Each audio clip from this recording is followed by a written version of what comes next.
Tu m'entends bien avec ces écouteurs ou pas? J'entendais pas, j'étais en train de me connecter. Est-ce que Dis-moi. tu m'entends bien avec ces écouteurs ou pas? Ouais, très bien. Ok. Parfait. Bah, ça enregistre, donc c'est top. Ouais. Bonjour tout le monde. Ah, mais oui, c'est vrai, du coup, tout le monde est déjà dans la salle. À chaque fois, je me fais avoir. Je sais pas. Oui, Oui, on est oui, déjà 28. je te confirme. Bonjour, bonjour, bienvenue. On va attendre 1 minute de plus le temps que tout le monde se connecte. Et du coup, je vais garder ces écouteurs-là, si vous m'entendez bien.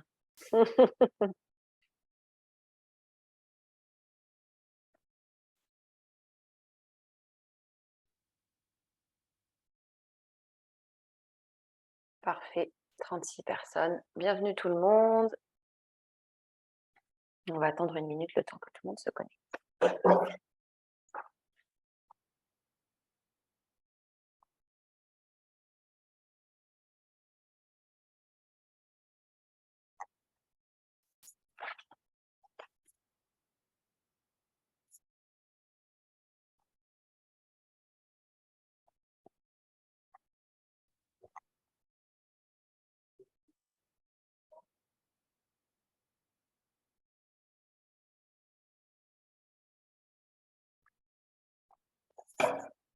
Allez, impeccable. On va commencer. Alors, je vais partager mon écran.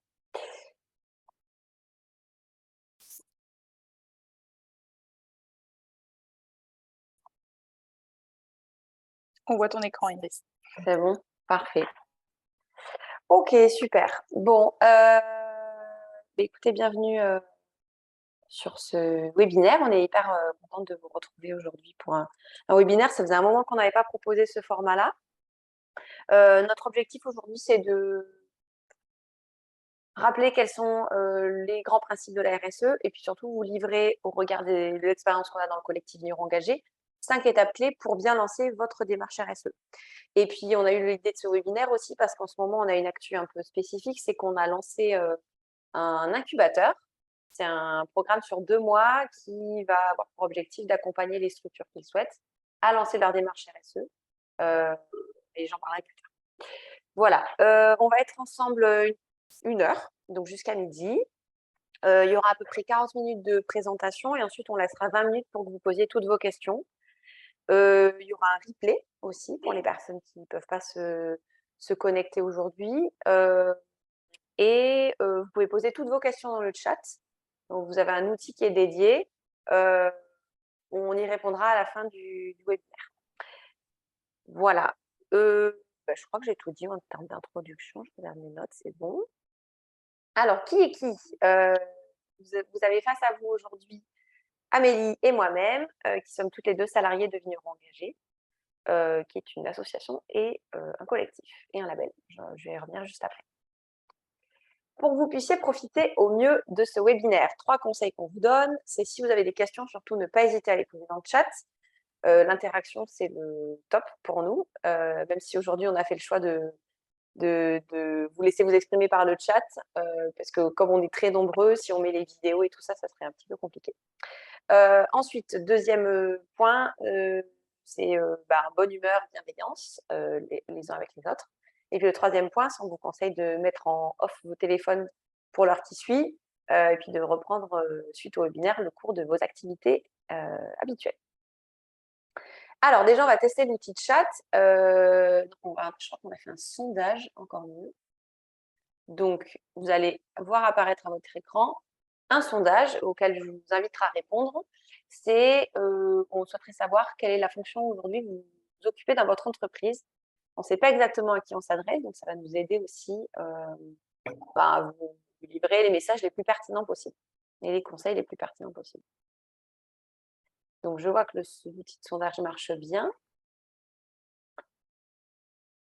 J'attends encore quelques secondes. Il y a 30 personnes qui ont répondu sur 43. 35, 36. Allez, parfait. Il y en a 3 qui soit n'ont pas compris l'outil de sondage, soit qui sont partis se faire un café. Donc du coup, merci pour vos réponses. Amélie, est-ce que tu les vois, toi, les réponses ou pas? Je vois pas les réponses. Bon, bah alors je vous le dis, du coup, il y a 40% des personnes qui ont un poste qualité RSE, 21% des personnes qui ont un poste marketing, com et commerce. Ensuite, le deuxième, c'est autres. Ah oui, il y a des personnes qui ont aucune des fonctions qui étaient listées, donc allez-y, mettez-le dans le chat. Ça nous aidera aussi à savoir qui vous êtes. Il y a des fonctions vignobles, 8%, et ensuite 3% chez, 5% direction. Voilà, donc je mets fin au sondage et je vais jeter un coup d'œil aussi. Je vais vous partager le résultat. Et je vais jeter un coup d'œil en chat pour voir qui est qui. Le chat fonctionne-t-il? Oui. Ah, là, vous avez posé des questions dans l'outil de questionnement. Donc, il y a une personne qui dit environnement RSE et l'autre qui pose la question du chat. Oui, le chat, il fonctionne s'il faut aller dans l'onglet discussion. Voilà, vous pouvez vous poser vos questions dans l'onglet discussion. Justement, par l'onglet discussion, je vais vous demander toutes et tous de l'utiliser et de mettre un chiffre pour noter votre relation avec la RSE. Si la relation avec la RSE, c'est je ne sais pas du tout ce que c'est, bah, vous mettez 0. Et si au contraire, vous vous sentez super à l'aise sur ces notions-là, vous mettez 10. Donc allez-y, je vous laisse pareil 15 secondes pour mettre votre petite réponse dans le chat. Donc vous allez dans l'onglet discussion et vous mettez votre chiffre. Donc moi, par exemple, je vais mettre 9,5. Je ne sais pas si vous le voyez. Non, tout le monde. 9,5. Ah, vous êtes dans questions-réponses. Je pense que c'est ce que j'étais en train de me dire. Je pense que discussion, c'est un canal privé entre nous deux. Ah, d'accord, ok. Question-réponse, c'est pour tout le monde. Ouais, donc du coup, je sais pas comment je vais pouvoir le. C'est pas grave. Discussion. Alors attendez. Mais tant pis, vous mettrez vos questions et vos réponses dans l'onglet questions-réponses. Donc je lis. Il y a du 5, du 1. Je travaille dans la logistique, du 0, du 7, du 8, du 6, du 7, 2, 8, 5, 9, 8, 6. Ah, quand même, il y a pas mal de monde qui a plus que la moyenne, entre guillemets. Du 5, du 6. Super. L'onglet de discussion est désactivé pour nous. En effet, Morgane, on a mal paramétré ça au début. Mais du coup, vous irez là dans cet onglet questions et réponses. Voilà, il y en a qui travaillent sur une thèse professionnelle, du 5, du 6, etc. Super. Bon, donc je vois qu'il y a un niveau d'infos sur la RSE assez hétérogène. Donc c'est pour ça qu'on va faire quelques rappels. Désolée pour les boss de la RSE. Du coup, ça va faire comment dire, un peu de redite sûrement. Alors, du coup, de quoi on va parler sur l'heure à venir? Comme je vous disais, le b.a.-ba, vous vous rappelez les 3 piliers, quelques enjeux qui sont aujourd'hui, selon nous, aujourd'hui clés en termes de RSE, et vous donner aussi des idées d'action de la vigne au vert qu'on a retrouvé dans notre collectif. Ensuite, on va vous expliquer, selon nous, pourquoi aujourd'hui c'est le bon moment pour lancer sa démarche RSE. Et puis ensuite, on reviendra sur 5 étapes clés pour y aller sereinement, vite et bien. Et on finira par vous parler de l'incubateur RSE, qui est notre nouvelle formule d'accompagnement pour les petites structures. Alors, donc qui est Vigneron Engagé? On est un collectif qui a été créé en 2007 pour aider les structures du vin à mettre en place la RSE. Aujourd'hui, on regroupe à peu près 60 entreprises et on a fédéré toutes ces entreprises dans 4 collèges, donc les producteurs, négociants, partenaires et distributeurs. Vigneron Engagé, c'est 2 choses. C'est ma dernière diapo sur le collectif. C'est à la fois un collectif pour vous aider à progresser dans votre démarche RSE. On met en place des formations, l'incubateur, des groupes de partage, des webinaires, des rencontres vignerons engagés auxquelles je vous invite à participer. C'est les 30 et 31 mars en Provence. Et il y a toutes les infos sur notre site. C'est 2 jours d'ateliers, de conférences, etc. C'est super bien. Et l'autre penchant, c'est le label. Mais ça, on va moins en parler aujourd'hui. On est là vraiment pour parler de progression de démarche RSE. Alors, le b.a.-ba de la RSE. Bon, pour les personnes qui ont mis 0, 1, 2, déjà, je voulais vous remettre la définition de développement durable. Donc, c'est une définition qui date des années 80. Et le développement durable se base sur 3 piliers. Le pilier environnemental, c'est quand on parle d'engagement et de durabilité, c'est souvent le premier pilier qui vient en tête. Mais il y en a 2 autres. C'est le pilier social et le pilier économique. Et finalement, faire du développement durable, c'est prendre en compte ces 3 thématiques-là quand on réfléchit à nos actions. Vous allez me dire, je n'ai pas parlé de RSE jusqu'à présent, c'est parce que je voulais d'abord vous introduire la notion de développement durable. La RSE, c'est comme le développement durable, en fait. C'est faire du développement durable dans son entreprise. Et donc, RSE, ça veut dire responsabilité sociétale des entreprises. Voilà. Donc, je ne sais pas pourquoi il y a 2 termes différents. Ça complexifie un peu les choses, mais en tout cas, sachez que RSE, développement durable, c'est la même chose. C'est les 3 piliers. Les enjeux RSE de notre filière. On trouvait ça important de vous exposer les différents enjeux avant de vous expliquer pourquoi il faut se lancer. Donc, et c'est là où je me dis, oups, on n'a pas l'atelier de chat, donc ça va rendre les choses un peu plus complexes. Mais j'aimerais que vous me disiez, selon vous, quels grands enjeux RSE à quels grands enjeux RSE est confrontée la filière vin aujourd'hui. Donc, vous pouvez réfléchir d'un point de vue économique, d'un point de vue social et d'un point de vue environnemental. Donc là, je vous invite à aller dans l'onglet questions-réponses et à me donner vos réponses et je vais les dire à l'oral.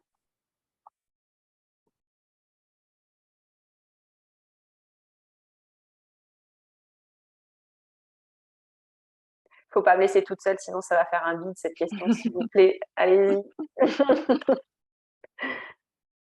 Bon. Moi, j'essaie de réactiver l'onglet discussion. Je suis pas sûre qu'on puisse. Amélie, est-ce que tu vois les réponses de questions-réponses? Ouais, je vois les réponses de questions-réponses et ça y est, ça répond. Il y a arrive. Morgane qui dit oui, en effet, émission carbone importante. Ben oui, la notion d'émission carbone au regard du changement climatique, c'est un vrai sujet. Laurence qui nous parle de qualité de vie au travail. QVCT, Alors, QVCT, je ne sais pas ce que c'est. QVT, je sais, c'est qualité de vie au travail. QVCT, est-ce que tu peux éclaircir? La gestion des phytos, le bilan carbone, les questions sociétales, en effet, sont très importantes, des règlements climatiques. La question des phytos, en effet, hein, quand on parle au grand public, la notion des pesticides, c'est un des sujets environnementaux qui ressort le plus. Mais on verra que d'un point de vue sociétal, ça a un impact. Le changement climatique, vous êtes nombreux à le mettre. Hein. La notion de préservation des sols, réduction des traitements. L'attractivité des métiers, nous dit Gabriel. En effet, hein, aujourd'hui, on le voit, on est sur une filière qui peine à recruter sur certains métiers. Donc, il y a une notion d'attraction, une notion aussi de recrutement au niveau des saisonniers. Fidélisation des collaborateurs, nous dit Agnès. En effet, recrutement. Laurence, donc QVCT. Ah oui, qualité de vie et conditions de travail. L'employabilité, nous dit Sabine. Attractivité de la filière. Économique, en effet, Pierre-Auguste, produire bien au bon coût et au bon prix pour le producteur. On a Valentin du Château de Pénat. Salut Valentin, qui nous dit protection, exigence du consommateur, notamment vis-à-vis des sulfites. Créer une entreprise pérenne, s'adapter aux nouvelles réglementations, notamment environnementales, nous dit Arnaud. Pierre nous dit partage de la valeur entre les différents chaînons de la filière, etc., etc. Ok, bon. Innovation, économie locale. Bon, voilà, vous avez plein d'enjeux qui sont clairement au centre des préoccupations de la filière aujourd'hui. On en a listé un certain nombre aussi que je vais vous détailler juste là. En effet, vous avez été hyper nombreuses et nombreux à parler de changement climatique. Aujourd'hui, il y a une vraie notion d'adaptation et d'atténuation du changement climatique. Il y a une notion aussi hyper importante autour de la vie des sols, de l'accès à la ressource en eau, la gestion de l'eau, de biodiversité. Hein, on se parle beaucoup de préservation, de protection de la biodiversité. Il y a aussi comment on remet de la biodiversité, comment on augmente la biodiversité dans nos vignobles. Préservation du patrimoine bâti et paysager, ça vous en avez pas forcément parlé, mais aujourd'hui on voit que le vignoble c'est aussi un bâti historique, les fameuses cadoles en Bourgogne, d'autres petits bâtis dans les autres vignobles. Réduction des intrants, bien entendu. Ça va être aussi le maintien des surfaces agricoles par rapport à d'autres activités qui pourraient être plus rémunératrices. Trouver de la main-d'œuvre saisonnière, ou pas que saisonnière. On voit sur certains postes, parfois, il y a une tension au niveau du recrutement. Faire cohabiter agriculture, logement, tourisme, vrai sujet, notamment en lien avec les ZNT, zones de non-traitement. Assurer un revenu cohérent pour tous les maillons de la chaîne, c'est exactement ce que vous avez dit dans les réponses. Transmission de l'exploitation. Aujourd'hui, j'ai plus le chiffre, mais au niveau de l'âge moyen d'un agriculteur ou d'une agricultrice en France, on voit qu'on est sur un âge qui est plus de 50% ou plus de 50 ans. Voilà, plus de 50% ou plus de 50 ans. Donc, il y a un vrai enjeu de renouvellement et de transmission des exploits. L'utilisation des ressources pour produire le vin. Bon, on a parlé de l'eau tout à l'heure pour la partie vignoble, mais c'est valide aussi pour la partie vin. Aujourd'hui, pour faire 1 litre de vin, il faut 3 litres d'eau. Donc, ça, c'est en moyenne. Et nous, on le voit au sein du collectif, où il y a des actions de diminution des consommations d'eau qui sont mises en place. On arrive à baisser, à atteindre 1,5 litre. Vous voyez déjà, quand on se met sur le sujet, on peut diminuer les consommations d'eau. L'énergie, énorme sujet du moment. On avait fait un groupe de partage animé par Amélie avec les membres du collectif il y a 2 semaines. Voilà, c'est vraiment un sujet phare en ce moment avec l'explosion des coûts. Matières premières, pareil, etc., etc. L'export du vin, on a mis un point d'interrogation. On n'est pas là pour dire qu'il faut arrêter d'exporter du vin, d'autant plus que souvent, c'est un énorme levier de valorisation et c'est un levier de croissance aussi pour vous en tant que producteur. Mais en tout cas, se pose la question de l'impact de l'export. L'emploi, stabilité, localité, surtout que souvent on est en zone rurale. La transparence des fournisseurs vis-à-vis de vous-même. Répondre aux attentes conso. Il y avait la notion du sans sulfite. Il y a la notion aussi de moins alcoolisé qui ressort en ce moment. Transmettre les savoir-faire. Et à chaque fois, je me refais surprendre par cette notion-là, sensibiliser à la consommation d'alcool. Ça, c'est un sujet sur lequel nos évaluateurs et nos évaluatrices sont de plus en plus sensibles. On voit que c'est un enjeu dont on ne s'est pas forcément beaucoup saisi la filière vin, mais qui est pourtant hyper important. Voilà. Donc, comment on vient sensibiliser sur cette notion, à la fois en dégustation et puis plus globalement le consommateur. Voilà, j'ai fait le tour des enjeux de manière assez rapide. Il y en a sûrement d'autres que vous retrouverez. Là où on voulait aussi vous donner de l'info avec Amélie, c'est comment le monde du vin aujourd'hui se met à la RSE. Nous, ce qu'on constate du coup de notre point de vue collectif, du coup association qui et aussi réseau et label, c'est qu'aujourd'hui on est sollicité par vraiment tout type de structures, que ce soit les producteurs, les structures hybrides, les négociants, les distributeurs de vin, les fournisseurs de matières sèches, de services, de solutions, etc. Tout le monde se pose la question de la RSE en entrant par différents enjeux. Il y en a, ça va être le recrutement de la main-d'œuvre saisonnière, il y en a d'autres, ça va être le changement climatique, il y en a d'autres encore, ça va être les phytos. Donc en fait, voilà, tout le monde se pose la question et on va retrouver différentes formes d'engagement. Donc c'est celle que je vous ai listée, soit par la labellisation, soit des actions individuelles sans aller jusqu'à la labellisation, et c'est tout à fait OK, soit des actions collectives via des interprofessions. Il y en a aujourd'hui, je veux dire, dans la salle Zoom, soit par des groupements de producteurs, de négociants, etc., etc. Je vois des personnes qui lèvent la main. Amélie, tu les vois ou pas, ces personnes qui lèvent la main? Non. Bon. Les personnes qui lèvent la main, je vous invite à les poser vos questions dans l'onglet Q&R. Q et R. Voilà, parce qu'en fait, je ne peux pas vous donner la parole. Et voilà. Et ensuite, au niveau des formes d'action, on va retrouver des structures qui vont davantage faire des actions vignobles, de trochées, ou encore sur la partie commercialisation. On a vraiment tout type d'actions qui sont faisables.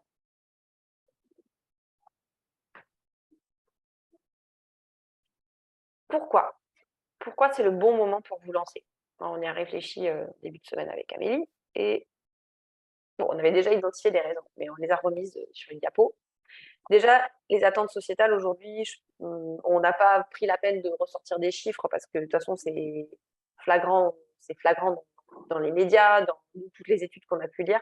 Les attentes sociétales qui sont plus fortes que jamais, c'est-à-dire qu'aujourd'hui, les consommateurs attendent des entreprises qu'elles montrent patte blanche d'un point de vue engagement sociétal, d'un point de vue engagement environnemental, d'un point de vue engagement économique. Et donc la RSE vient à l'intersection finalement de toutes ces attentes-là. C'est un atout fort en tant qu'entreprise pour votre marque employeur. La marque employeur, c'est comment vous arrivez à recruter aussi et à valoriser votre image en tant qu'entreprise. On le voit à l'échelle de l'association, il y a des adhérents qui ont réussi à recruter certaines fonctions dans une démarche RSE. Parce qu'aujourd'hui, les personnes qui sont qui arrivent sur le marché du travail se posent de plus en plus de questions par rapport au sens qu'elles mettent dans leur travail. Et une entreprise qui a une démarche RSE, ça montre une certaine ouverture à remettre du sens dans son quotidien. Un argument commercial différenciant, être dans une démarche RSE, c'est faire la différence parce qu'aujourd'hui, ce n'est pas du tout la norme. Et ensuite, si vous allez vers un label, là, on a d'autres statistiques et ce n'est pas l'objet, j'y reviendrai pas aujourd'hui, mais on voit que les labels permettent de se différencier et d'être connu du consommateur. Quatrième donnée, le projet fédérateur en interne. Ça, c'est hyper important. On voit aujourd'hui qu'il y a dans beaucoup d'entreprises, on retrouve un certain clivage entre la prod, entre le vignoble, entre les bureaux. Et un projet RSE, ça peut permettre de remettre du sens et de porter un projet global au niveau de l'entreprise. Et de faire en sorte que tout le monde va venir se parler à certains moments. Et puis enfin, j'aurais dû le lister en tout premier, tout simplement, la RSE, c'est une solution efficace pour optimiser votre impact. D'un point de vue environnemental et d'un point de vue sociétal. Ça va vous aider à vous poser les bonnes questions. Alors, ce truc question-réponse là, je vais jeter un coup d'œil dedans. Et je vois qu'il y a des questions. Je pense qu'il y a Margot qui avait levé la main et qui a dû poser sa question. Je ne sais pas si tu veux y répondre maintenant ou à la fin. Non, j'y réponds. Oui, allez, j'y réponds maintenant. Margot, je pense que vous parlez, par certification, vous parlez de vigneron engagé. On ne comptait pas forcément parler de ça aujourd'hui, mais pour quand même répondre à votre question, je ne comprends pas votre question en fait. Mais là, le vigneron engagé, c'est un label entreprise, c'est-à-dire que c'est l'ensemble de votre activité qui va être évalué. C'est toute l'entreprise qui va être évaluée. Après, si vous avez plusieurs domaines, plusieurs châteaux, vous pouvez évaluer et certifier juste un domaine ou un château. Mais je ne sais pas ce que vous entendez par pôle en fait. Si c'est juste le pôle œnotourisme, donc vous ne pouvez pas certifier uniquement le pôle œnotourisme. Ensuite, quelques idées d'action de la vigne au vert. Pour que vous compreniez aussi comment on vient répondre à ces différents enjeux-là. Je vois qu'il y en a qui lèvent la main. Je ne peux pas vous donner la parole, donc pareil, retournez dans le QNR. Alors là, l'idée de ce document, enfin de cette diapo-là, c'était de vous illustrer qu'en vigne comme en cave, on a les 3 piliers qui vont agir. Je vous ai mis des exemples de pratiques et on va rentrer dans le détail de quelques-unes d'entre elles. En tout cas, ce qu'il faut retenir, c'est que vous avez les 3 piliers de la vigne au vert, avec des actions qui peuvent aller tout du long de l'achat. Premier exemple, réduire sa consommation d'énergie. Ça, c'est une action qu'on retrouve chez beaucoup de nos adhérents. Et notamment, utiliser le photovoltaïque pour s'alimenter en énergie. Ça peut être fait à différentes échelles de structure. Là, on a pris le cas des vignerons des Terres Secrètes, du coup, qui est une coopérative de Bourgogne, qui s'est équipée avec 1700 m² de panneaux photovoltaïques, ce qui lui permet d'être autonome à hauteur de 40% de la consommation annuelle de la cave. Voilà. Donc ça, c'est le type d'investissement qui rentre dans une démarche RSE et qui peuvent être vite amortis. Voilà, où on voit d'un point de vue économique, ça a vraiment du sens. Autre action, monter une gamme éco-conçue et de manière collaborative. Donc, petit point sur l'éco-conception. L'éco-conception, c'est produire un vin dans un emballage qui est réfléchi de manière à minimiser l'impact d'un point de vue environnemental. Et donc là, alors c'est en tout petit, je suis désolée. Là, on vous a mis la gamme Cerceau qui a été créée par Nuit en Beaunois, qui a fait le choix d'un carton allégé en craft recyclé, avec des poignées sur les côtés pour pouvoir porter le carton et le réutiliser éventuellement, parce que souvent quand on achète un carton, après on le casse et on le met on le met au recyclage. Donc pour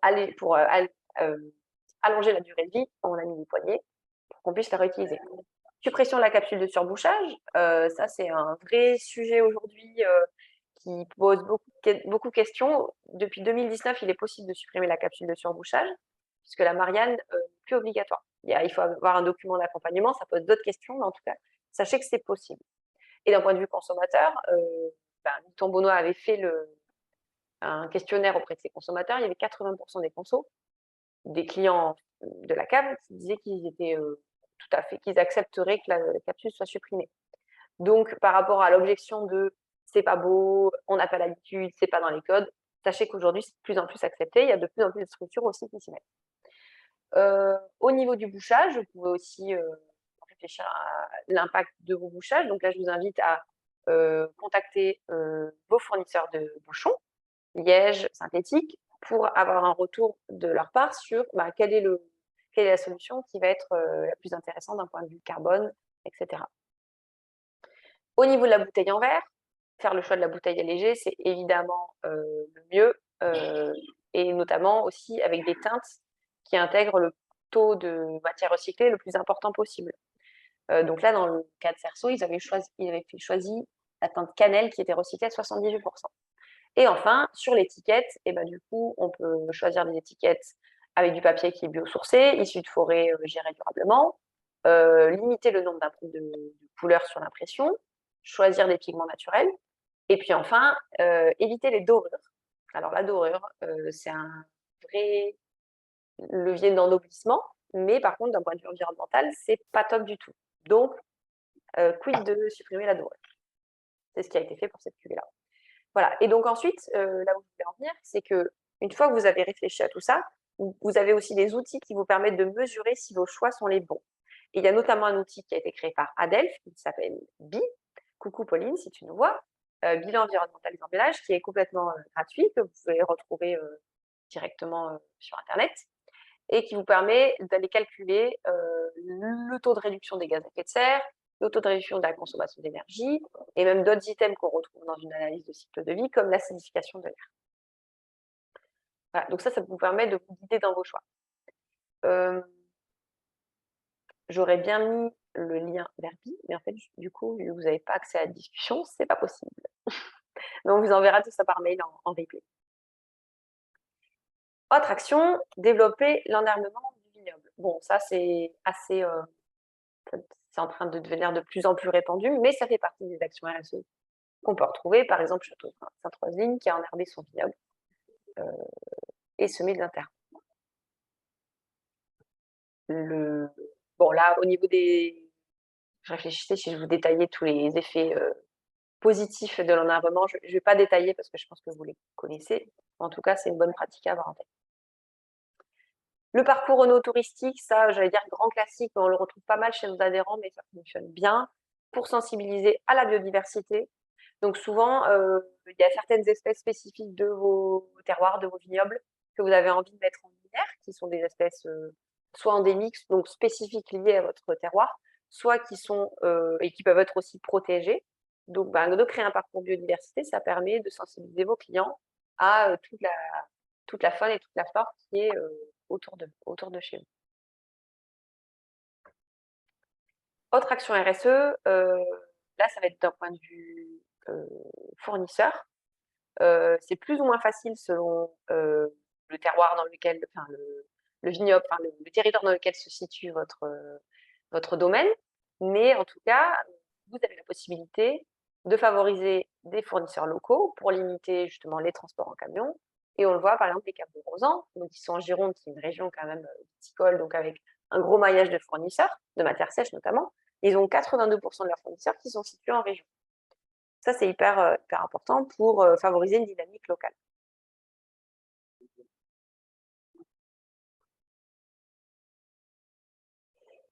Autre action, plutôt vignoble cette fois-ci. Là, c'est le domaine Île Saint-Pierre qui développe depuis plus de 10 ans maintenant les cépages résistants. Avec des... Cette slide date un peu, mais il y a un article qui est sorti dans Vitisphère il n'y a pas très longtemps que je vous retransmettrai, où du coup, ils font des tests pour voir si d'un point de vue œnologique, c'est intéressant, s'il y a des bons profils qui ressortent, et il y a des choses, en effet, qui sont intéressantes qui ressortent, avec des cépages du coup, qui vont permettre d'être résistants aux maladies, et aussi plus adaptés à certaines contraintes du changement climatique, que ce soit stress hydrique, etc. Iris, je te coupe, je t'ai envoyé le lien de la DELF pour que tu puisses le partager en discussion, puisque il y a Arnaud qui me dit qu'ils ont accès à la discussion. Est-ce que tu envoies? Ouais. Mais pas sans pouvoir répondre. Donc, si tu peux le D'accord. partager, moi, je peux pas le faire directement. Super. Voilà, donc je vous le mets dans le chat. Est-ce que tu pourras aller chercher, s'il te plaît, l'article de Vitisphère aussi sur les cépages résistants, Amélie? Ouais, je le fais. Ensuite, autre action, favoriser le bien-être au travail. Alors, c'est un peu des grands mots, mais c'est hyper important à les notions de RSE. Et ça peut se traduire par plein de choses différentes. Là, on vous a mis juste quelques actions spécifiques. C'est aussi large que faire des formations gestes et postures pour limiter les troubles musculo-squelettiques, les TMS, équiper tout le monde en protection auditive, régler les postes. Il y a un vrai enjeu autour de l'ergonomie des postes de travail. Investir dans du matériel, ça passe aussi pas mal par l'achat de matériel. Hein. Investir dans des talkie-walkie pour réduire les déplacements, éviter que tout le monde crie dans le chez. Et puis ensuite, ça peut passer aussi par des choses aussi simples que rénover la salle de pause ou en tout cas faire en sorte que les salariés aient un espace agréable où se retrouver, suffisamment grand pour que tout le monde puisse venir au même moment, etc. Parmi nos adhérents, on a aussi des structures qui mettent en place des cours de sport, des permanences de kiné, de massage, ce genre de choses. Voilà, d'autres actions, je ne vais pas trop détailler parce que de toute façon, vous l'aurez dans le replay. Si je vais m'arrêter sur la semaine de 4 jours. On a un adhérent, bah, du coup, il est là, la CAF de Viry, qui a mis en place la semaine de 4 jours. Ça a un double effet qui se coule. D'un point de vue économie d'énergie, ça a un impact. Et d'un point de vue aussi attractivité pour les salariés, ça peut être un vrai levier de recrutement. Pareil, ça fait l'objet d'un article dans Vitisphère. Que je vais chercher de ce pas. Merci. Voilà. Puis aussi, pareil, l'inventaire de biodiversité de la case de Viry. Voilà. Sachez que chaque action, s'il y en a qui vous intéressent, vous pouvez nous écrire a posteriori pour qu'on vous en donne plus d'infos. On en a aussi sur notre site internet. On en partage beaucoup sur LinkedIn, dans notre newsletter. Voilà. Donc, si vous avez besoin d'idées, d'inspiration, on fait ça très souvent. Bon, je crois que vous étiez venus aussi pour ça. Donc, il est 11h30, ça fait une demi-heure que je parle. On va rentrer dans le vif du sujet. 5 étapes clés pour lancer votre démarche RSE. Pourquoi on a décidé de vous parler de ça? C'est parce qu'on se rend compte que les structures qui viennent vers nous, que ce soit des domaines ou autres, quand vous avez le souhait de vous lancer dans votre démarche RSE, parfois vous êtes un peu perdu, vous ne savez pas par quel vous y prendre. C'est chronophage, il n'y a pas forcément la ressource en interne pour gérer ça. Et donc, du coup, on avait envie de vous donner, nous, un cadre qui nous semblait être le bon pour lancer votre démarche RSE.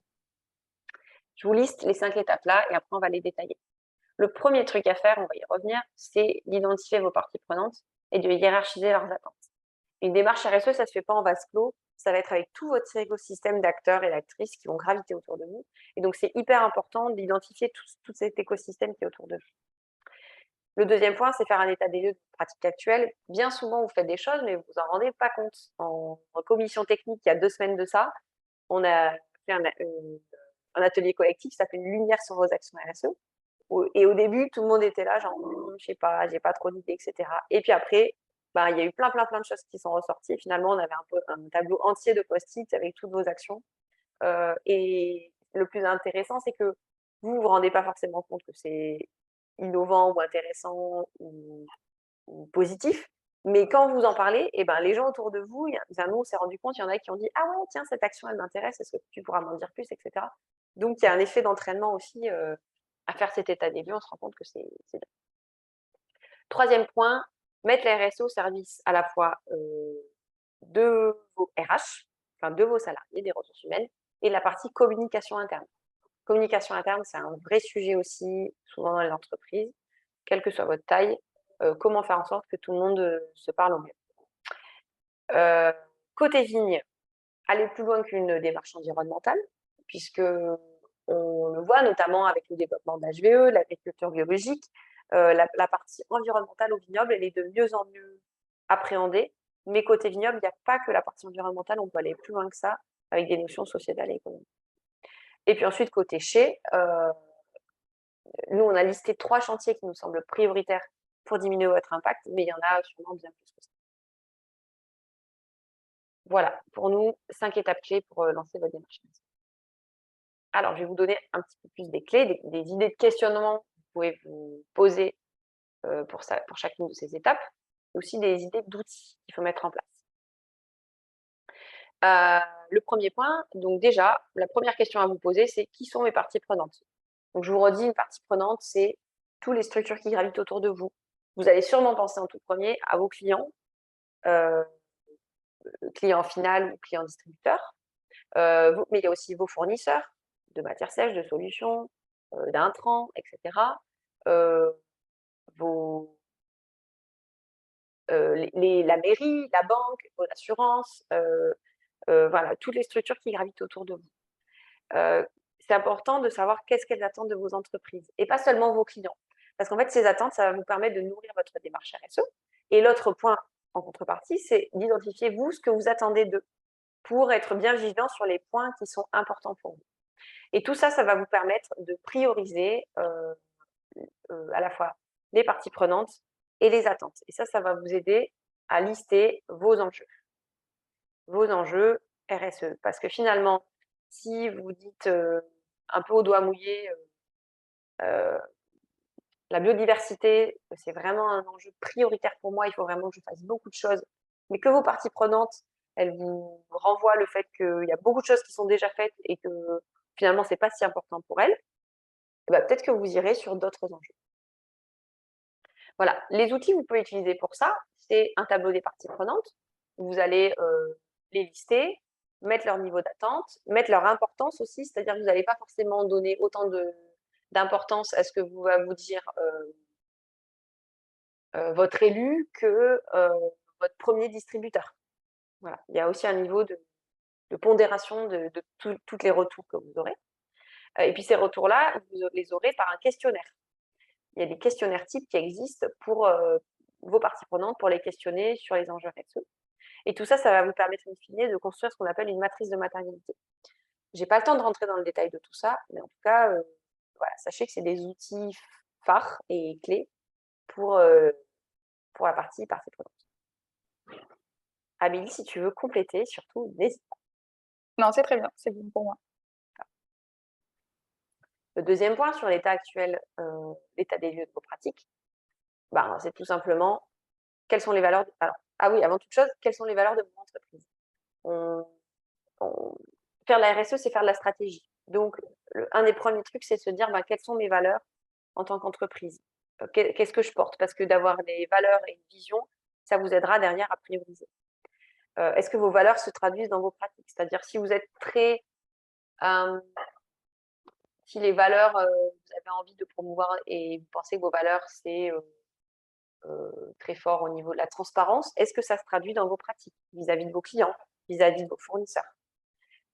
Comment est-ce que vous pouvez vous autodiagnostiquer? Il y a aujourd'hui beaucoup d'outils qui existent et qui vous permettent de vous autodiagnostiquer de manière un peu plus exhaustive et subjective que si juste vous posez avec les équipes, avec les salariés, avec vos collègues, en vous disant OK, quelles sont nos pratiques actuelles? Voilà. Ensuite, quelles pratiques vous voulez mettre en avant et quels sont vos axes d'amélioration? Sachez aujourd'hui qu'il y a des outils d'autodiagnostic qui existent. Et puis derrière aussi, ce qui est important, c'est de mettre en place un tableau avec vos actions et vos indicateurs qui permettent de mesurer l'impact de vos actions. Très important, les indicateurs. Je suis hyper frustrée parce que du coup, j'aborde plein de sujets qui mériteraient d'être développés plus. Mais voilà, en tout cas, vous avez des mots-clés là qui pop et le mot indicateur est très important. Le point numéro 3, mettre la RSE au service des RH et de la communication interne. Je vous ai listé un certain nombre de thématiques sur lesquelles vous pouvez vous questionner, que ce soit le niveau formation, gestion des compétences, évolution professionnelle, égalité, diversité dans votre entreprise. Pour info, on avait fait sur la partie égalité et parité, notamment, on avait fait un webinaire là-dessus et qui avait été précédé d'une étude auprès de 60 personnes qui avaient répondu. Et on voit qu'aujourd'hui, il y a encore des enjeux autour de la parité dans les entreprises du vin, autour des stéréotypes de genre, etc. Donc, c'est des vrais sujets aussi à prendre en compte. Tout ça, toutes ces réflexions, ça peut vous amener sur un plan d'action pour progresser sur les différents items et sur des meilleures pratiques de communication interne. Le point numéro 4, c'est sur la partie vignoble. Je vous en ai parlé. Donc là, pareil, des exemples de questions que vous pouvez vous poser pour cadrer cette étape-là de votre démarche RSE. Quels sont vos principaux enjeux? Quelles sont vos bonnes pratiques? Comment garantir la pérennité économique de votre entreprise au niveau exploitation? Quels sont les principaux postes de dépenses côté vignoble? Sachez que nous, on a créé un outil d'autodiagnostic qui est en train d'être finalisé pour diagnostiquer vos pratiques sur le vignoble de manière assez exhaustive et vous poser les bonnes questions. Et ça peut permettre d'aboutir justement à un plan d'action RSE dédié vignoble.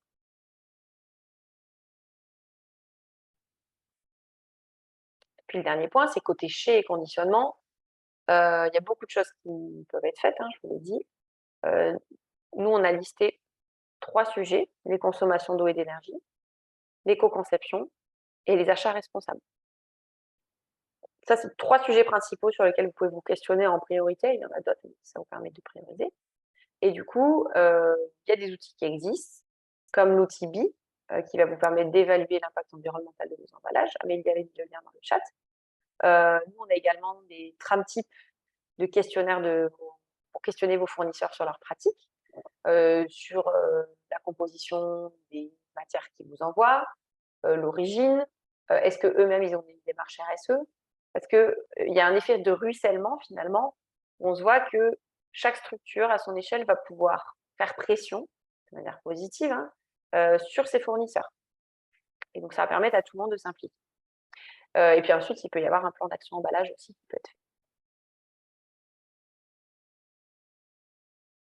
Voilà, voilà. Alors, attendez, je vous transmets dans le chat les différents liens Vitisphère dont je vous avais parlé. Je pense que c'est bon, c'est le dernier. C'est bon? Il Super. manquait que celui-là. Ouais. Parfait. Et on a des conseils bonus, parce qu'on a un certain nombre de sujets aussi dont on voulait vous parler. Pour faire la RSE, il y a la norme ISO 26000 qui est reconnue par 165 pays dans le monde. Mon chiffre que j'avais en tête était faux. 165 pays dans le monde. Et du coup, ça veut dire que si jamais vous cadrez là-dessus, ça vous permettra d'être reconnu par vos clients en France et au niveau international. Nous, c'est le choix qu'on a fait en 2018 avec Vignerons Engagés, c'est de s'appuyer sur la norme ISO 26000, ce qui fait que maintenant, on a cette reconnaissance-là. Pour vous mettre à la RSE, vous aurez compris la notion de partage de bonnes pratiques, de benchmark, c'est-à-dire de comparaison positive, et d'indicateurs, elle est hyper importante. C'est-à-dire que si vous calculez, je sais pas, vos consommations d'eau et d'énergie, mais que vous n'avez pas en tête quelles sont les bonnes, les bonnes données, ça ne vous aidera pas trop à progresser. Ne pas voir la RSE comme un engagement technique ou qualité. On a vu là dans les structures qui se sont connectées, les premiers, le corps de métier le plus représenté, c'est la qualité. Mais en fait, la RSE, il ne faut pas que ce soit juste votre taf à vous. En fait, il faut que ce soit l'histoire de tout le monde, à commencer par la gouvernance, que ce soit dans votre domaine, dans votre cave, etc. Et après, ça va ruisseler dans tous les services. C'est une démarche d'amélioration continue. Et donc, pour ça, à vous de vous fixer des objectifs, de mettre en place des actions, de mesurer l'impact de ces actions et de recommencer. C'est-à-dire quand on se lance dans une démarche RSE, on fait que commencer le chemin et on peut toujours progresser et aller un peu plus loin.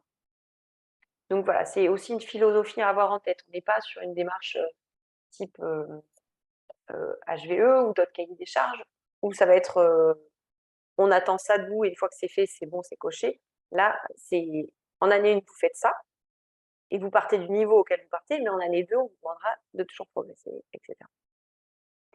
Et puis, bon, forcément, là, c'est hyper orienté comme suggestion, mais on vous conseille de vous faire labelliser, puisque un label, ça permet d'encadrer et de valoriser vos actions. Par exemple, il y a Vignerons Engagés qui dit qui est le label RSE de la filière vin. Voilà. Alors, je pense que j'en ai fini. Non, mais bien sûr, je voulais vous parler de l'incubateur. Forcément, c'est notre action phare du moment chez Vignerons Engagés. C'est une méthode, pas à pas, pour lancer votre démarche RSE sereinement et vous aider à gagner du temps. On la lance très prochainement. Ça va se dérouler sur 2 mois. C'est composé d'une journée de lancement en Camargue, chez le domaine de Saint-Pierre, du coup, qui est labellisé engagé. 5 ateliers collectifs en visio qui vont reprendre comme de par hasard, les grandes thématiques dont je vous ai parlé ci-dessus. Donc, partie prenante, analyse des bonnes pratiques actuelles, le vignoble, le chai et la partie com interne et RH. Avec à chaque fois les outils qu'on va vous fournir et on va faire les choses ensemble. Pour compléter, il y a 3 heures de coaching individuel qui existent. Du coup, avec nous, avec les personnes qu'on va faire intervenir dans l'incubateur. Et ça a lieu de novembre en janvier. C'est-à-dire que l'idée, c'est de faire un peu une action coup de poing, où en 2 mois, vous vous impliquez à fond, mais voilà, vous construisez vraiment les bases, les fondations de votre démarche RSE. Et l'objectif, c'est que fin janvier, quand vous quittez l'incubateur, déjà, vous repartez avec plein d'outils, plein de copains et de copines de promo avec qui vous aurez fait l'incubateur, et plein de clés aussi pour aller plus loin dans votre démarche. C'est pour ça que du coup, et ça nous prend beaucoup de temps en ce moment avec Amélie, on est en train d'agglomérer tout le nectar, le top de la boîte à outils Vignerons Engagés, qu'on a déjà via nos adhérents, tous les indicateurs, etc., pour le proposer dans l'incubateur. Et voilà, donc, tout ça avec enthousiasme parce que super contente de développer ça. Je vous remets, vous avez toutes les infos sur le site dans Incubateur RSE. Je vois que j'ai dépassé en termes de temps, donc j'avais dit qu'il y aurait une partie sur les questions. Voilà, je ne vais pas vous repartager la page. En même temps, je suis en train d'hésiter. Je vous la repartage très rapidement, parce qu'au moins comme ça, ce sera fait. Alors, il faut que j'aille sur Internet. Bougez pas, parce qu'après, moi, j'ai une question pour vous aussi. J'ai beaucoup parlé, donc j'ai une question pour vous. Alors, Amélie, tu me diras si tu vois l'écran. C'est en train de charger. On est hyper fiers de cette page, donc c'est pour ça que je voulais vous la montrer. Oui, voilà. Donc, l'incubateur. Ça, c'est des images qu'on a récupérées dans nos rencontres, etc. Voilà. Vous verrez s'il est fait pour vous ou pas dans déjà les premières parties. Il y a un petit formulaire pour vous inscrire. Après, on remet le détail des différents ateliers, ce avec quoi vous repartirez. Si vous avez des questions sur les livrables, surtout, n'hésitez pas. L'objectif de l'incubateur, c'est de vous aider à maîtriser les différentes étapes, d'appréhender vos enjeux RSE par une analyse concrète. Il y a un autodiagnostic général et un autodiagnostic vignoble. Vous aider à hiérarchiser vos parties prenantes, savoir les identifier. Tout ça, je vous en ai déjà parlé. L'idée avec l'incubateur, c'est de vous aider à aller au bout. C'est pas de lancer un truc, mais qu'au final, vous n'alliez jamais au bout. Là, on est là aussi pour mettre un cadre à travers tout ce dont je vous ai parlé. Il y a des intervenants de ouf, donc à commencer par Amélie et moi.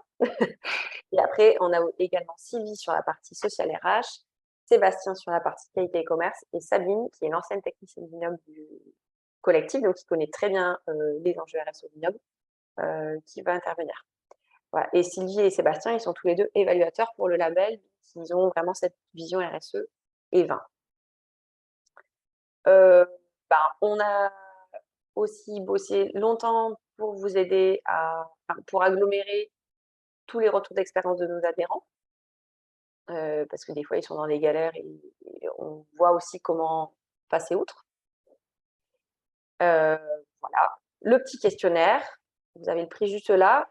On a un tarif Early Bird jusqu'à demain. Donc, si jamais vous voulez en bénéficier, écrivez-nous. C'est jusqu'à demain. Et voilà. Et après, vous avez des témoignages et d'autres choses super importantes. Et si jamais vous posez la question de est-ce que c'est pour moi ou est-ce que c'est pas pour moi, bah, ça tombe bien, on a préparé le truc et vous avez tout en bas de la page le détail de si c'est pour vous, si ou c'est pas pour vous, si. Voilà. Par exemple, si vous pensez que la RSE, c'est pas un sujet d'avenir, bah déjà, je pense que vous ne seriez pas là. Mais en tout cas, c'est pas pour vous. Voilà. Voilà. Et puis après, il y a aussi un question-réponse à la fin de l'incubateur, enfin, à la fin de la page. Voilà. Vous savez tout sur l'incubateur. Donc, en guise de conclusion, on vous enverra le document. Vous aurez les clés. si jamais vous souhaitez aller plus loin, vous avez les 5 étapes. Et la première étape, c'est identifier vos parties prenantes. Maintenant, à vos questions, s'il y en a. On est dispo.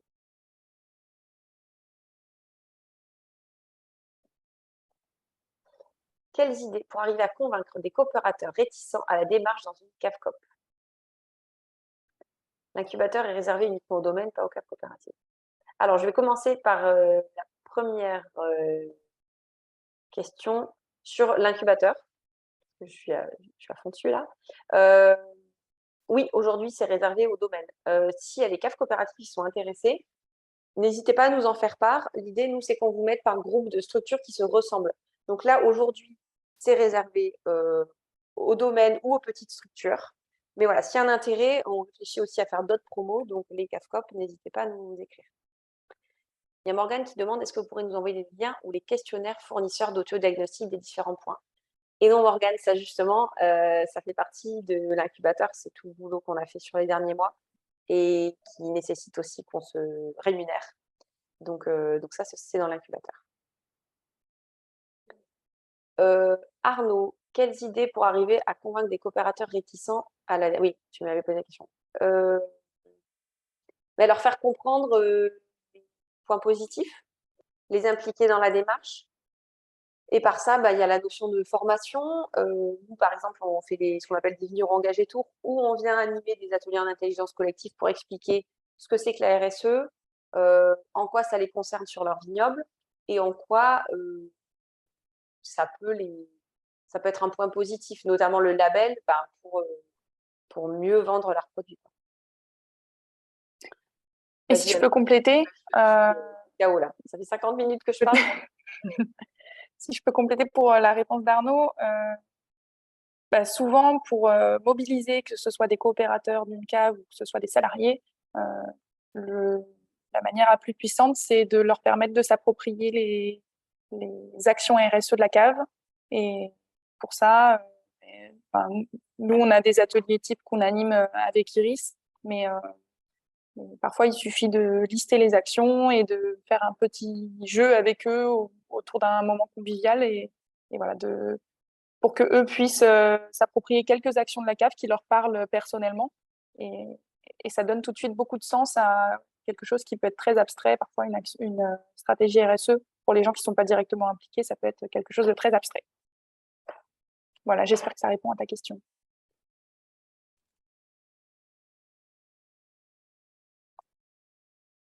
Est-ce qu'il y a d'autres questions? C'est maintenant ou jamais.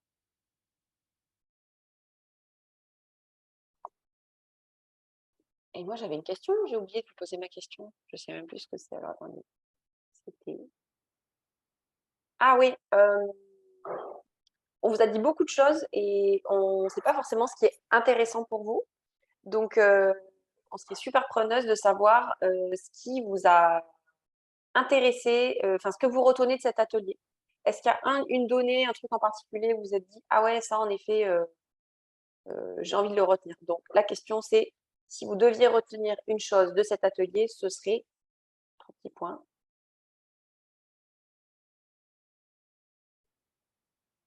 Et on vous sera hyper reconnaissante de ce petit retour, qu'on sache ce qui vous intéresse. Comme ça, nous, ça nous permettra aussi de proposer des sujets, éventuellement d'autres webinaires en lien avec les choses qui vous intéressent le plus.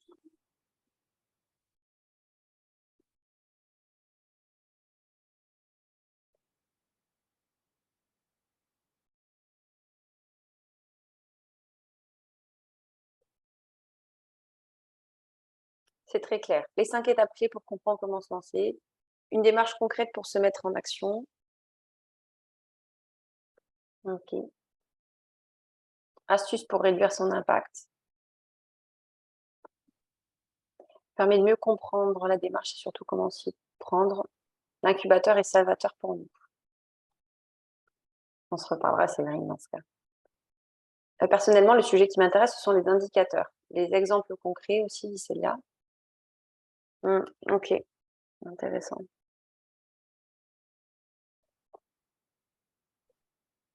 Donner du sens, l'amélioration continue. L'outil BI aussi, dit Sabine. Ouais. Ça, typiquement, cet outil, il est en ligne, il est gratuit, hein, il est accessible à tout le monde. Ça marche. Ben, merci pour vos réponses. C'est hyper intéressant. On en prend bonne note et il y a des films qui disent retour d'expérience des entreprises qui ont mis en place cette démarche exemple concret. Ouais, c'était le cas dans les rencontres digitales qu'on avait faites.